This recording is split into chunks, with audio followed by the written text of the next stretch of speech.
Hey guys, welcome back to another new video. आप सबका स्वागत है सैनविक लॉ गुरु चैनल पे। तो आज के वीडियो में हम लोग पढ़ने वाले हैं difference between wrongful restraint and wrongful confinement. Previous दो वीडियो में मैंने आपको इंडिविजुअली बताया है रॉन्गफुल रिस्ट्रेंट के बारे में और रॉन्गफुल कन्फाइनमेंट के बारे में।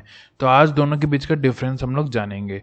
तो अगर आपने अभी तक मेरे चैनल को सब्सक्राइब नहीं किया है तो सब्सक्राइब आप कर दो ताकि आपको और भी आईपीसी से रिलेटेड वीडियोस मिलते रहें। तो चलिए स्टार्ट करते हैं आज के वीडियो को। तो मैंने रॉन्गफुल रिस्ट्रेंट और रॉन्गफुल कन्फाइनमेंट का डिफरेंस जो भी है वो सारे मैंने पॉइंट्स बना के टेबल में बना दिया है।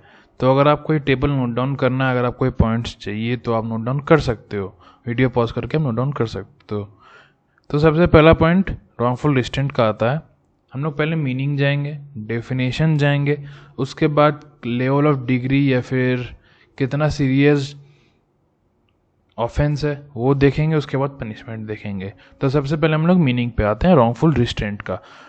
Wrongful restraint means obstructing a man from moving from one place to another where he has the right to be and wants to go.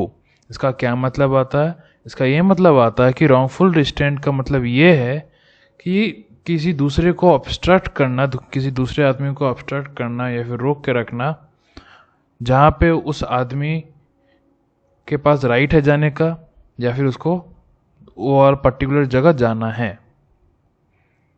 Wrongful confinement क्या है? In wrongful confinement a person is wrongfully restrained from proceeding beyond certain circumscribing limits. इसमें क्या होता है?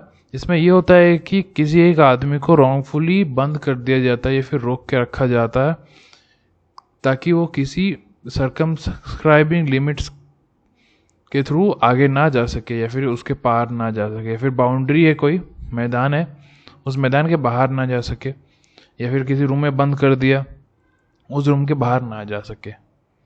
अब हम लोग आते हैं डेफिनेशन पे। ये था मीनिंग।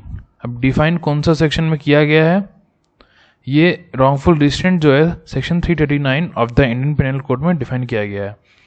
कैसे डिफाइन किया गया है?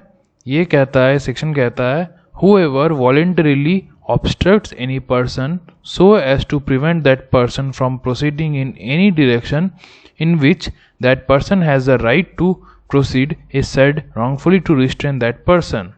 इसका क्या मतलब आता है? इसका ये मतलब आता है कि कोई भी आदमी जो वॉलेंटरीली दूसरे पर्सन को, दूसरे आदमी को ऑब्स्ट्रक्ट करता है या फिर रोकता है, जिस आदमी को रोका जा रहा है उसके पास राइट है कि वो सपोजिटली नॉर्थ डायरेक्शन में मूव कर सकता है या फिर साउथ डायरेक्शन में मूव कर सकता है, पर आप क्या कर रहे हो? आप उसको ज़बरदस्ती रोक के रख रहे हो। तो उसको हम लोग कहते हैं रॉन्गफुली किसी को रिस्ट्रेन करके रखना। तो ये हो गया रॉन्गफुल रिस्ट्रेंट। अब हम लोग आते हैं wrongful confinement. Wrongful confinement section 340 of the Indian penal code में डिफाइन किया गया है। कैसे डिफाइन किया गया है? Whoever wrongfully restrains any person in such a manner as to prevent that person from proceeding beyond certain circumscribing limits is said wrongfully to confine that person। इसका क्या मतलब आता है? इसका यही मतलब आता है कि कोई भी आदमी रॉन्गफुली दूसरे आदमी को रिस्ट्रेन करता है या फिर ब्लॉक करता है कि तुम इस पर्टिकुलर सर्कमस्क्राइबिंग लिमिट के बाहर नहीं जा सकते, जहाँ से वो निकलने का उस पर्टिकुलर आदमी के पास राइट है।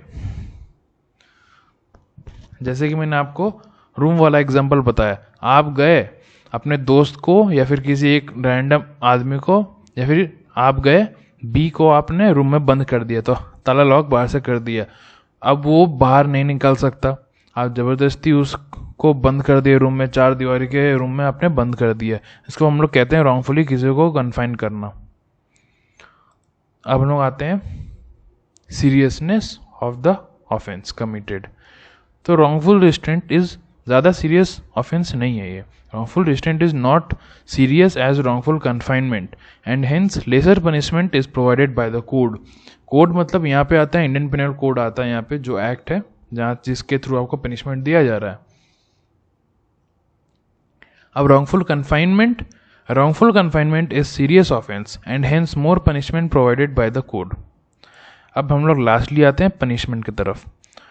तो पहले रॉन्गफुल रिस्ट्रेंट का, whoever wrongfully restrains any person shall be punished with simple imprisonment for a term which may extend to 1 month or with fine which may extend to 500 rupees or with both। तो जो कोई भी wrongfully restrain करता है दूसरे आदमी को या फिर wrongful restraint का ऑफेंस कमिट करता है, उसको सिंपली उसको जेल में डाल दिया जाएगा, जिसका पीरियड एक्सटेंड हो सकता है अप टू 1 मंथ, 1 महीने तक उसको जेल में रहना पड़ सकता है, या फिर उसको 500 रुपये तक का फाइन भरना पड़ सकता है, या फिर दोनों मतलब उसको 500 रुपये का फाइन भी भरना पड़ सकता है और उसको जेल में भी काटना पड़ सकता है 1 महीना के लिए। अब हम लोग बात करेंगे रॉन्गफुल कन्फाइनमेंट का। Whoever wrongfully confines any person shall be punished with simple imprisonment of either description for a term which may extend to 1 year or with fine which may extend to 1000 rupees or with both। तो जो कोई भी आदमी wrongfully दूसरे आदमी को confine करता है किसी एक पर्टिकुलर रूम में, जो रॉन्गफुल कन्फाइनमेंट का डेफिनेशन के अंदर आता है या फिर मीनिंग में आता है, एग्जाम्पल में आता है, किसी को भी रॉन्गफुली कन्फाइन करता है या फिर रॉन्गफुल कन्फाइनमेंट का ऑफेंस कमिट करता है, उसको जेल में डाला जा सकता है फॉर अ टर्म विच में एक्सटेंड टू 1 ईयर, 1 साल तक का उसको जेल में सजा काटना पड़ सकता है, या फिर उसको फाइन भरना पड़ सकता है जिसका अमाउंट एक्सटेंड कर सकता है अप टू 1000 रुपीज़, 1000 रुपया तक उसको देना पड़ सकता है, या फिर दोनों का मतलब सेम, जैसे मैंने आपको रॉन्गफुल रिस्ट्रेंट में बताया कि 1000 रुपया भी उसको देना होगा और साथ ही साथ उसको 1 साल तक जेल में काटना भी पड़ेगा टाइम। आई होप कि आपको ये डिफरेंस जो है समझ में आ गया होगा। अगर कोई भी डाउट आ रहा है कमेंट सेक्शन में बता सकते हो आप। अगर आप वीडियो अच्छे लगे तो लाइक कीजिए, शेयर कीजिए, सब्सक्राइब करना मत भूलिए। तब तक के लिए बने रहिए मेरे साथ। Thank you.